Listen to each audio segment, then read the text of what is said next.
All right, welcome into our 10:30, although a little bit late live stream, but we're just changing things up altogether. We're not doing a normal live stream with the weather update. We'll have that at midday, of course, but we have National Weather Service and Chad here talking about Severe Weather Awareness Week next week, as you just saw the opening graphic, and it's getting close. It is. It's almost March already, Yeah. and of course, March, it's spring, and so we talk about severe weather, springtime in Kansas, and talk about preparedness and awareness. So. And Storm Prediction Center also had us in a thunderstorm risk for tomorrow, too. So might even get thunderstorms. Yeah, it is that time of the year Yeah. where we have to go from that big transition from winter to spring. And we've had big tornadoes in March before. And so it's not too early to talk about it. Yeah, so with the Severe Weather Awareness Week, of course, we take it on a day-by-day basis, talking about different things, different days. So we have the preparedness on Monday, flooding on Tuesday, tornadoes on Wednesday, hail on Thursday, and lightning on Friday. Of course, kicking off next week too with Storm Spotter training classes as well in Nemaha County and Seneca on Monday, Topeka on Tuesday, and then Wednesday will be in Franklin County. So you've been doing this for quite a while, Chad, with all these Storm Spotter classes going across all the different counties that your area covers, which other than, I think, 3 counties, we cover the same counties. Yeah. You cover 3 more, I believe. Yeah, pretty much the same. We do. Yeah. But we're going to start next Monday, and it'll likely be me with all of them next week. And we take about an hour and a half to talk about the importance of preparedness and awareness, planning, having multiple ways to receive information from a situational standpoint, situational awareness standpoint. And then we talk a lot about the different thunderstorm-related hazards that we deal with here in Kansas and how to reduce the risk from those hazards. And so we talk a lot about that in the presentation, and then we'll talk a lot about that during the week next week in Severe Weather Preparedness Week as well. So. Yeah, so of course, preparedness, to me, preparedness is probably the most important, because we can talk until we're blue in the face about tornado safety, flood safety, all that, but if you don't know what's happening and you don't know when it's happening, it's not going to matter. Right. So preparedness, put a plan together, identifies the best shelter location wherever you're at. If we're here at work, at home, at school, and for tornadoes specifically, looking at lowest floor, interior room, get to the middle of the structure, get underneath something sturdy or cover up with something heavy to protect yourself from blowing and falling debris. And so that's number one, identify your shelter location and then know how long it takes to get there. So practice your plan. So those are the most important points with preparedness. Situational awareness, like you said, it doesn't matter if you don't know what's coming. And partly is a lot of people like to watch streaming services. Well, if you don't have a weather radio, working weather radio, or an app on your phone that will alert you to warnings, or if you don't have Storm Call that will call you on your phone, or Weather Call that will alert you to those events, you may miss out completely, and you may regret it. Right. So we talked about the importance of having at least 2 ways to receive information. These days, your phone can do a lot for you, no matter where you're at, but you got to make sure that it's charged up in case you lose power. Yeah. The other thing is just having another source like television. And we recommend people, certainly as we head into the spring severe weather season, check with their local media partners, especially in the morning, to watch them to find out what's possible later in the day. And then have a battery-powered radio, something like that, as a backup in case you do lose power. But awareness is very, very important to help you, even if the storms haven't gotten here yet, to know what's coming towards you and maybe how much time you have, so that if you have to start to move out of a vulnerable situation before the storms arrive, you can do that. And so that's one of the benefits of having being in a mobile home or a trailer park. Obviously, we're not asking you to go to a friend's house the entire duration of the day, but obviously, having that plan, calling a friend or a relative, hey, if there's some storms nearby, can I come to your place just in case we need to take shelter? Right, and we talk about vulnerable populations, our mobile home parks. Those that live in mobile homes certainly are on the top of the list when it comes to tornado safety. And the challenge there is, if you don't have a community shelter in a mobile home park, you have to identify a different place. You can't go through a tornado in a mobile home. By about 110 to 130 mile-an-hour winds, a mobile home is going to be destroyed. And so you don't want to take that risk. You want to identify a different place to go. And then, like we talked about before, know how long it takes to get there. You don't want to wait too long before you go to wherever that shelter is that you're going to use. Yeah, and then here's a look at some of the, these are fatalities, right? That's what I'm looking at. These are the numbers of tornadoes. These are I'm sorry. number of documented tornadoes in the northeast part of the state. Since 95, I think it is. So last 30 years or so. And you can see how it varies. There's a huge variance from year to year in the numbers of tornadoes that we have. The number one thing to notice is some years are busier than others, but every year we have them. And it's we're going to have them. And so that's sort of the fact of life that in Kansas, you're going to have tornadoes. You just have to be prepared for them. And of course, tornadoes get all the hype because they are very dangerous. But compared to the flooding, the hail, the wind, or just lightning in general, tornadoes are low on the totem pole with frequency of what we get. Well, when it comes to the number of people that we're losing from thunderstorm-related hazards, in any given year or decade, we tend to lose more from flooding than other thunderstorm-related hazards.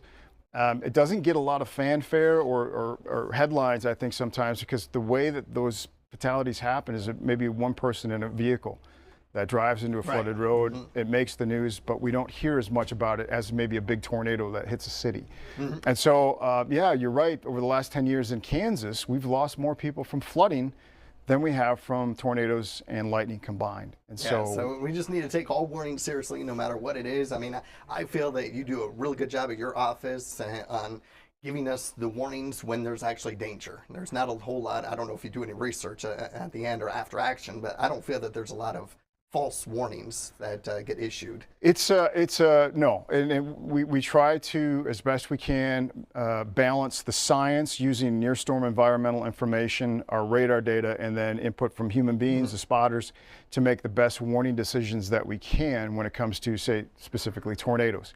To keep those false alarm numbers down as much as we can so that when you do receive a warning, you take it more seriously and you're able to sort of facilitate the sheltering process psychologically. If you don't have the cry wolf syndrome, it takes sometimes people a little bit longer. If they have a high false alarm rate, they'll take shelter, but it just takes them longer to get there. So yeah, we do the best we can to use the science and use the information from spotters.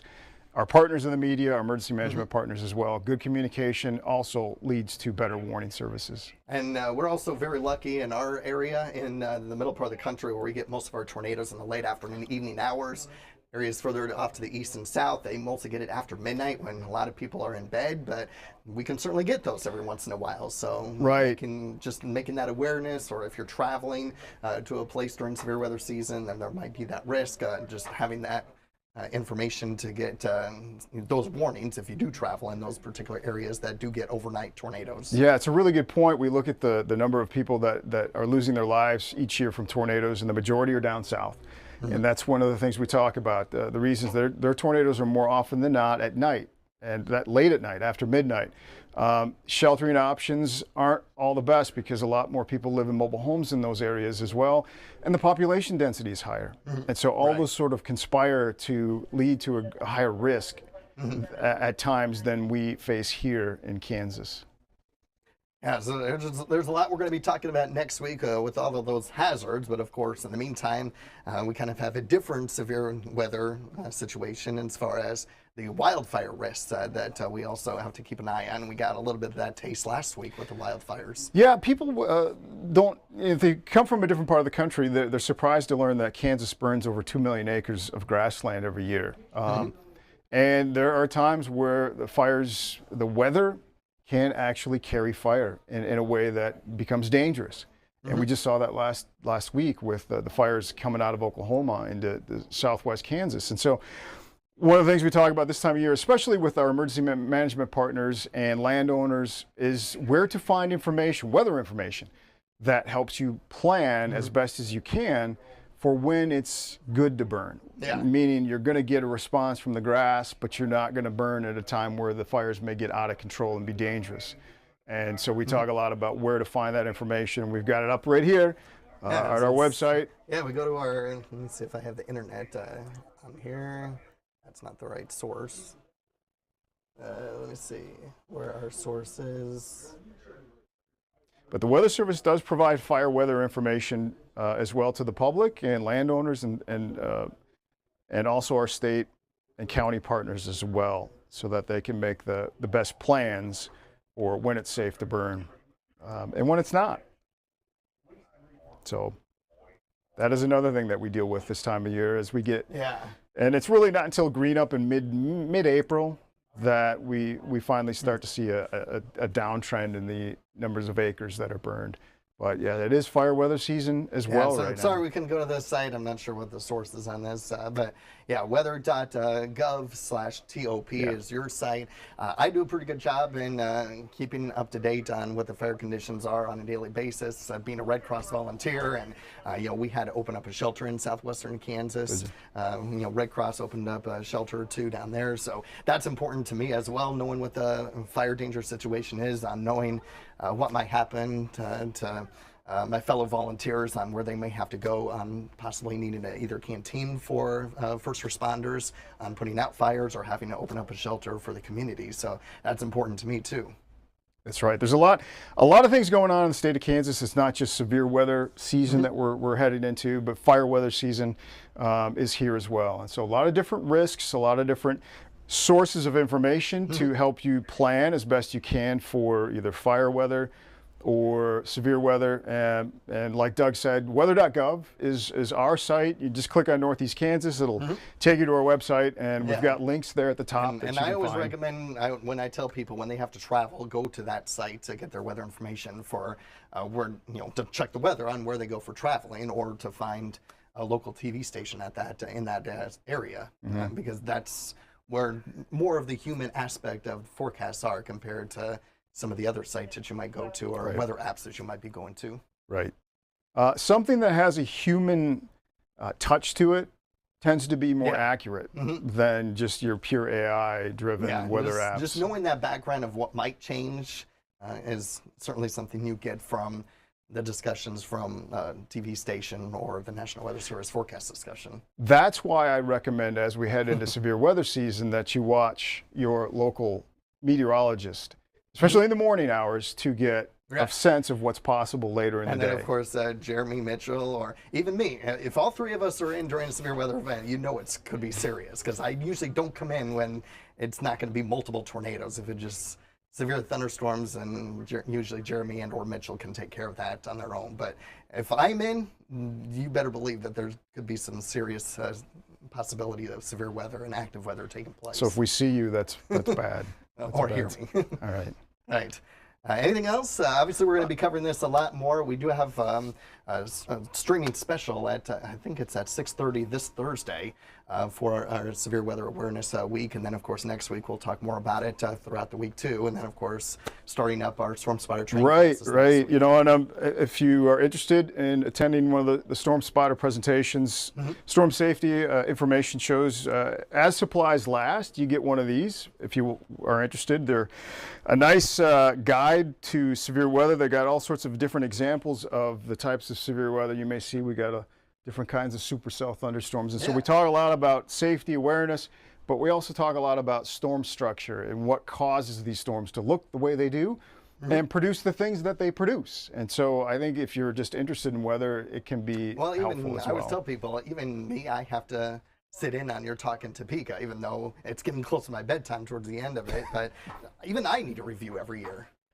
It's just always good to get a good review every year. And there's some technology that does change from year to year, new ways to receive information, new ways to visualize information. And so there's usually something new with the show from year to year as well. I gotta get out of the winter mode for snow and then getting into spring mode for severe weather. Yep. I'm trying to think. I think that's it. Unless you have anything else? No, I think so. I think that's good. Just, it's almost March, and severe weather season's right around the corner. And so just be prepared, stay aware, watch him in the morning, and we'll get through try and give you all the sources needed for where to look for information, especially on severe weather days. Putting it in my forecast discussion in the morning on the weather page on WIBW, and a few other resources and links to be able to make sure you're up to date on all the resources that you need to look into. That sounds good. All right. Well, if That's it. Thanks for joining me, Chad. You're welcome. Thanks for having me. Of course, we're about a little over an hour away from midday in Kansas, and I'll have the latest forecasts on that coming up. Have a great day.